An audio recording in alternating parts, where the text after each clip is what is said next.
Hello, good morning, good afternoon, good evening. I'm Mishra Keller, founder and director of NutriResults, and I'm here today. We're talking about cellulite. If you have cellulite, you're going to want to listen up. If you don't have cellulite, you're going to want to listen up. I'm going to show you my secrets to reducing the appearance of cellulite on your body, and I'm also going to tell you why it's super important to reduce the cellulite and prevent the cellulite, because it could lead to deeper health issues, and I want you to be healthy and live awesome. So tune in today. All right, that was my little intro. Could you tell? I am like trying to mop up the sweat. You have to excuse me for a moment. I'm a little sweaty. My children are getting a little rowdy back there. They've had to wait for me for the last hour. I just finished teaching my Melt Performance class and my Pound Fitness class, so when you guys see me on Saturday mornings, you're gonna see me sweating. Okay, enough rambling. So if you guys have any questions, it's so easy for me to start doing like sciencey speak. So if I say something and you're kind of like, what are you talking about? Please let me know in the comments, and just feel free to type your questions there as well. Okay, and if you're watching the recording, same thing. Feel free to ask me a question in the comments or DM me, and I'm happy to clarify anything for you. Okay, I got my notes here, just making sure I don't forget anything. So the first thing I want to say is, sorry, there was one thing I wanted to say that there's a lot of myths about cellulite, so I'm going to do a little myth busting today as well. So I did a poll yesterday, and thank you so much to everyone who completed the poll. And a lot of you have got cellulite out there and you want to get rid of your cellulite. And most of you have it on your thighs. Some of you, I think, answered it's on your stomach, but the general consensus was the thigh area. And some of the things that you guys are doing for that in order to try to get rid of it are dieting and exercising. Okay, we're going to talk about that in just a second. Some other areas where cellulite loves to accumulate on the body are your calves, the upper arms, your butt cheeks. So if anybody has their cellulite in those areas, raise your hand and let me know. Some of the myths about cellulite, I mentioned a couple a second ago. You cannot diet your way out. You cannot exercise your way out. You cannot rub creams on it to deal with your cellulite. Those things generally do not work, and I'm going to explain why in a second. So the first thing, let's talk about dieting. Eating a healthy diet is amazing. Should you be doing that? Absolutely. However, dieting does not really affect your cellulite. So the fat cells love to nestle themselves up inside your connective tissue, because your connective tissue is pretty awesome. I can imagine it would want to be in close proximity to that. Your connective tissue system is a three-dimensional fluid-based system. It supports your body, it connects everything in your body, and it helps to stabilize your body as well. And it is made up mostly of collagen. And you've heard of collagen, I know y'all have, because some of y'all are injecting that into your face. Some of you, no judgment, but some of you are injecting that into your face. Stay tuned with me. I'm going to do another video about that as well, of how you can stimulate the production of collagen in your body without injecting it into your face. Some of you are putting creams, collagen creams and things on your body. I think the best way of maintaining good, healthy collagen levels in your body is ingesting it with nutrient-dense foods, or you can also supplement, and you can use these melt method techniques that I'm going to talk about as well. So this fat loves to nestle itself into, especially in that superficial layer of fascia, and that is, when I say the superficial layer, it's the layer like just underneath your skin. Okay, so imagine this fat gathering just underneath your skin. So if you are trying to diet, let me stop. The fat disrupts the collagen. It disrupts and destroys that collagen layer in the connective tissue, okay? So dieting is not going to repair what the fat cells are doing. So when the fat cells disrupt that collagen and it breaks it down, then it's able to poke through little holes. So imagine like a sponge, and there's like different holes in a sponge. The fat kind of wedges itself in those little holes, and then what was an analogy that Sue gave on her blog? So imagine like a mesh bag. I'll give you a better analogy. A mesh bag full of marshmallows, okay? And you take that mesh bag and you squeeze it. What are the marshmallows going to do? They're going to poke. They have nowhere to go but out those holes. So it's going to poke through those holes. So that is like that kind of cottage cheesy look that you see with your cellulite, and that is what that is. It's the fat poking through the damaged layers of your connective tissue, okay? That is the bottom line of what I was trying to get to. So when you diet, that's not going to repair that damage. And it's also actually going to make it look worse because you've dieted out some of the stuff, and now you've got sagging skin and you've got the fat poking through the skin because you didn't really fix that anyway, okay? So that's myth number one. Dieting is not going to affect your cellulite, and in fact, it might make it look worse. Okay, second myth, exercising. Exercising, should you be doing it? Absolutely, it's fabulous. Is it going to help with your collagen? Who is joining me? Hi, Michael. Thank you for joining me. Talking about cellulite. So we're on myth number 2, which is talking about exercising. If you have any questions about cellulite, put them in the comments. You can ask me another question if you want. Okay, so you can't exercise your way out of it so I just talked about how the fat cells that nestle themselves in the fascia layer disrupts the collagen. It breaks that collagen down, and it makes that collagen layer less resilient and less stable. And remember, your connective tissue system is supposed to stabilize you, right? And then the fat replaces, there's fluid. Remember I said the connective tissue is a fluid-based system. The fat replaces that fluid. So you can imagine replacing fat with something that should be have fluid to it. And the collagen loses its integrity, and again it pokes through that matrix. And so when you exercise, again, you are not repairing the layer of fascia, repairing the damage that was done. You're just exercising, which you should be doing, but not for your collagen. No. What were we talking about? Cellulite. All right, so the third thing, creams. Yeah, I'm not even 100% sure. I probably should have done a little research for this video to find out what is actually in those creams. I'm not 100% sure. I don't know if it's like trying to plump up the top layer of skin. But again, those creams are not repairing the damaged fascia, and therefore it's not dealing with the cellulite situation in terms of it having that space to poke through, okay? So if you want to rub cream on your body, have at it. I'm sure it feels nice. But actually, you can rub the cream on and give yourself a massage and kind of turn and twist this area. That might be helpful for the cellulite, but just rubbing the cream on there, it's not going to do it, okay? So here's the tricky part. When you have fat living in the connective tissue, the fat cells, when it gets in that area, can actually multiply. We don't need fat multiplying any more than the fat that we just need to function, right? Especially if you're dieting and exercising and you're trying to create healthy body composition, because you do need fat, people. I'm gonna date myself. Y'all remember the 90s, the fat-free craze. We were crazy trying to take fat out of our diets because it's not the fat.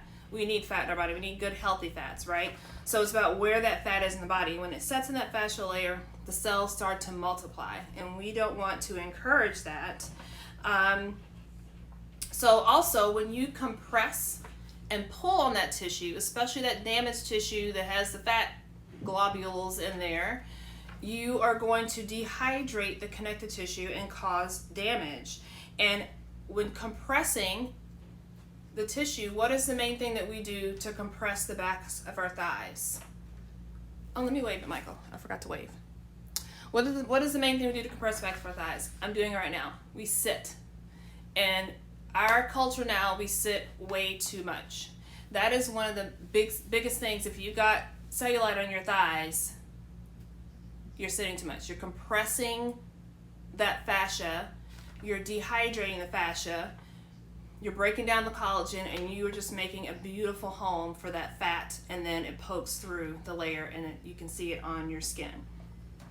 And so you've got damaged fascia, you've got fat globules poking through, it's multiplying, and now you are further increasing the stress and the stress response to your metabolic system, okay?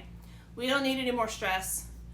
Our metabolic system, our system of creating energy in our body, we don't need any stress to that system, because that's when you start creating inflammatory processes, and inflammation is one of the main causes of all disease. So you want to do as much as you can to reduce inflammation in your body.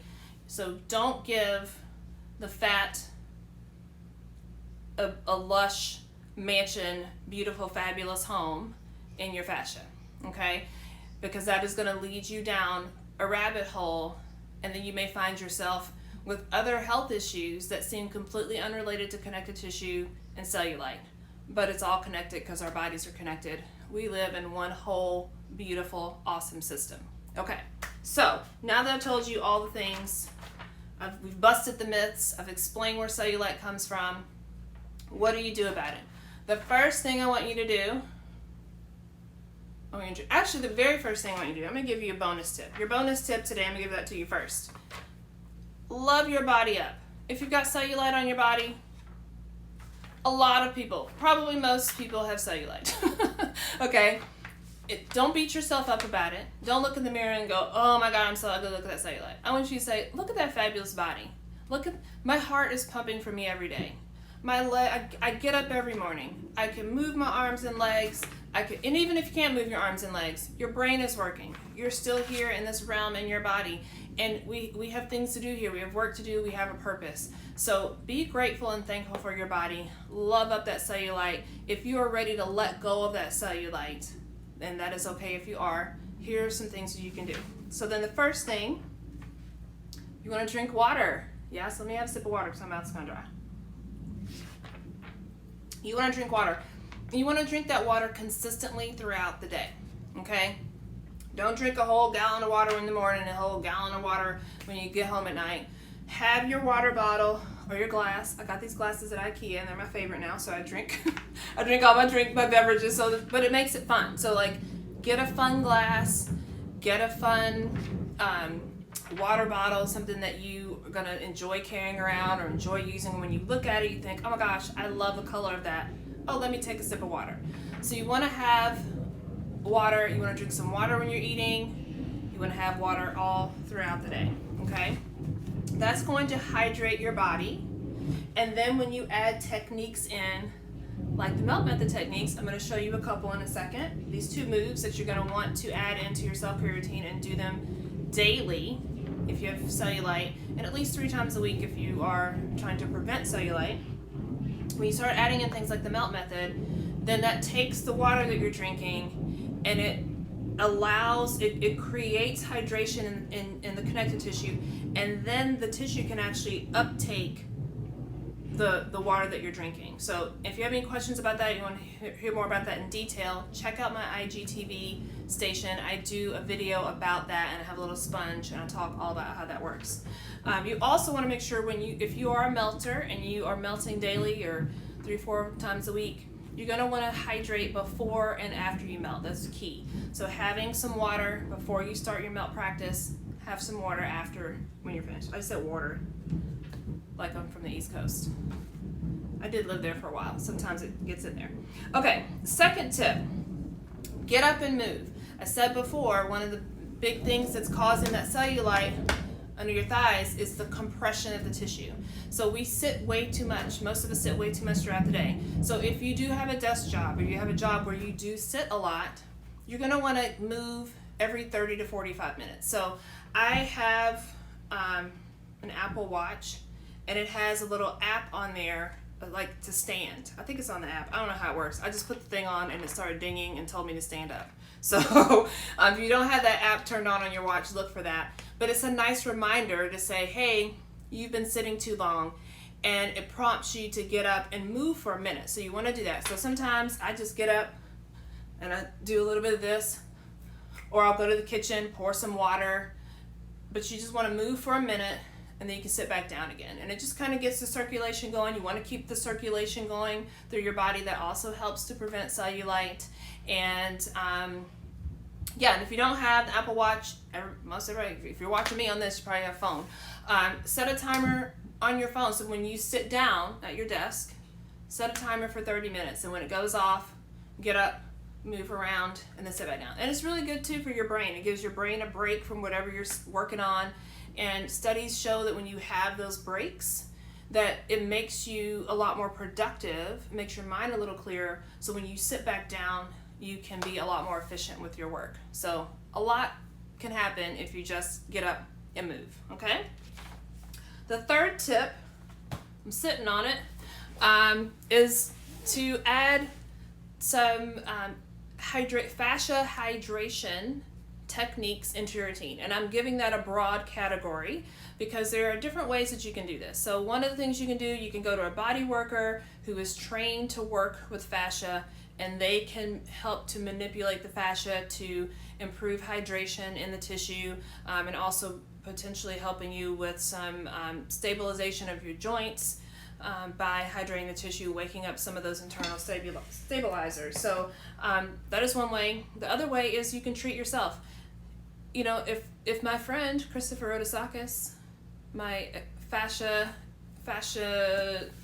expert extraordinaire, is a colleague of mine, if I live closer to him, I would be going to him and I would be doing this on my own. So the beautiful thing about these techniques, it complements anything you're doing. So I'm not telling you to stop going to your massage therapist, I'm not telling you to stop going to your chiropractor, I'm not telling you to stop doing your acupuncture, whatever stuff you're doing, or even if you're doing Western medical stuff, if you're doing some kind of therapies, or even, you know, taking a drug for some health issue that you're working on, hydrating your fascia is going to help enhance and augment any of those things, because it is all over your body, seamlessly connected head to toe, skin to bone.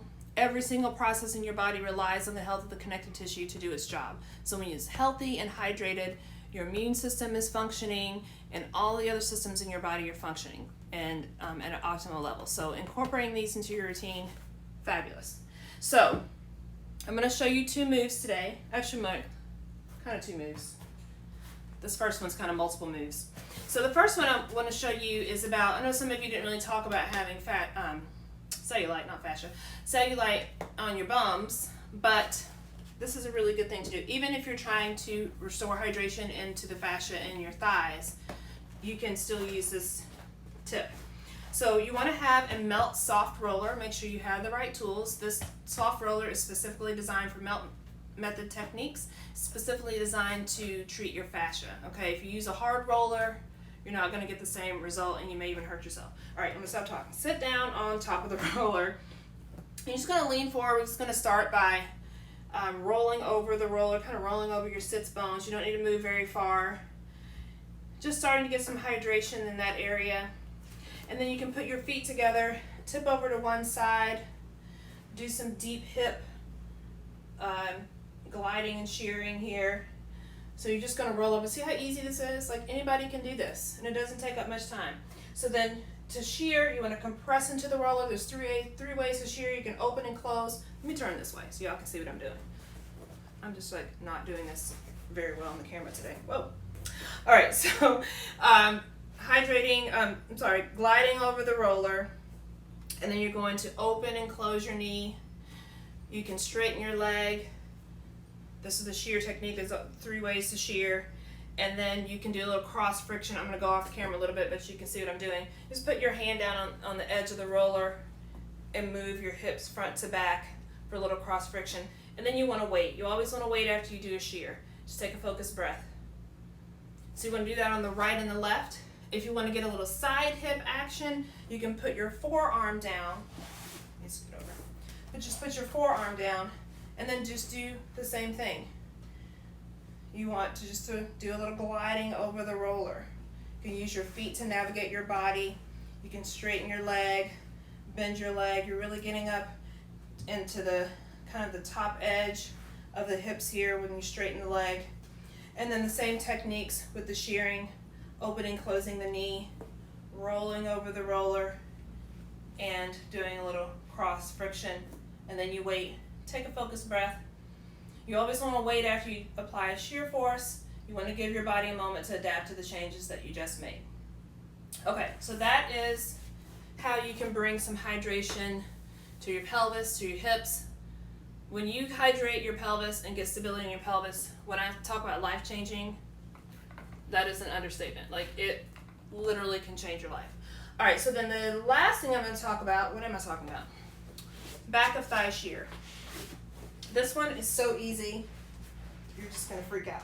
Okay, so you're going to take your roller. So we have this area right here called the gluteal fold. It's right where your glute muscles meet the hamstrings. It's like it's a space.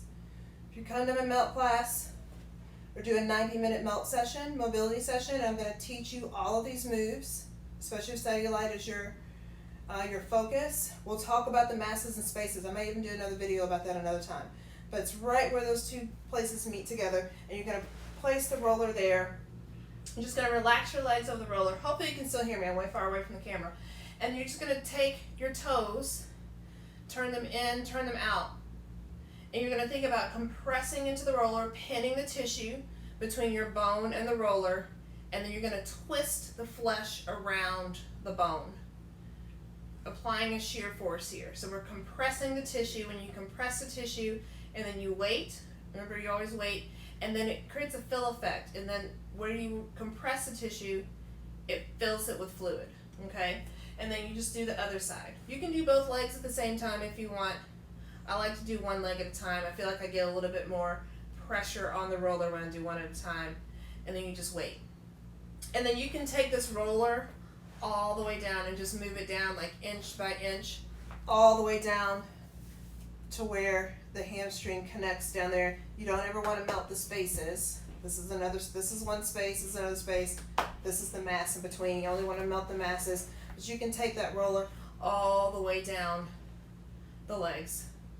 And that's going to add some hydration to the tissue and not make a wonderful home for the fat in there to poke through the skin and give you that look of cellulite in your body.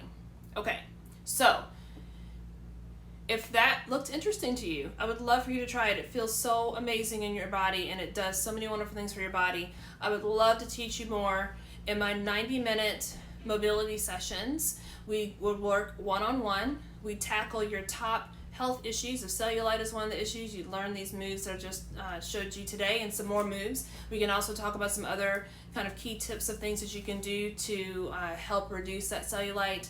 If you've got knee pain, low back pain, if you've got pelvic pain, or if you're not necessarily in a place where your chronic pain is like debilitating, but you may have discomforts, or you're an active person and you want to stay active, you want to maintain your mobility and your stability so that you can prevent injuries and stay mobile and active, you will want to learn these moves as well. And so then that's what we would focus on for you. Whatever your goals are, whatever your health challenges are, I will create a specialized melt map just for you to practice on your own. And we have one-on-one time, an hour and a half together to answer any questions and get you started on a road to optimal health for the rest of your life. So these are wonderful tools to have. Also in that session, you're going to get the tools you need. You're going to get a Melt Soft roller and a hand and foot kit to use. And yeah, it's fun. It's awesome. So thank you guys so much for tuning in. I really appreciate you. If you have any questions, again, please put them in the comments. And Michael, thank you so much for being here. And yeah, I will see you on Instagram later this week, and then next week, I think I'm talking about bunions next week. Yeah. So if you got bunions, or you know someone who's got bunions, or you want to prevent the bunions, you're going to want to tune in next week. All right. Thank you, guys.